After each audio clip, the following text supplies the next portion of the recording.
नमस्कार शेतकरी मित्रांनो, मान्सूनने पहिल्या आठवड्यामध्ये दमदार प्रगती केल्यानंतरनं दुसऱ्या आठवड्यामध्ये मात्र या नेतृत्व मोसमी वाऱ्यांचा वेग बहुतांश मावळ्याचा पाहायला मिळत आहे.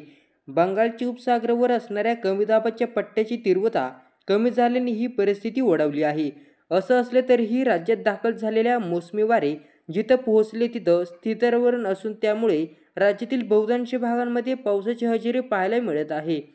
हवामान विभागाच्या माहितीनुसार पुढील 24 तासांमध्ये उत्तर कोकण, दक्षिण मध्य महाराष्ट्र, मराठवाडा आणि विदर्भातील जिल्ह्यांमध्ये तुरळक ठिकाणी विजांच्या कडकडाटासह आणि सोसाट्याचा वाऱ्यासह पावसाची शक्यता वर्तवण्यात आली आहे.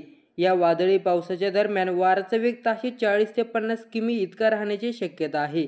हवामानाची स्थिती पाहता पुढील 24 तासांसाठी ठाणे, मुंबई, पालघर, रायगड, रत्नागिरी, धुळे, नंदुरबार, नाशिक, नगर, पुणे, सातारा, सोलापूर, बीड, धाराशिव, लातूर, परभणी, हिंगोली, नांदेड, यवतमाळ, चंद्रपूर या भागांना पावसाचा येलो अलर्ट देण्यात आलेला आहे.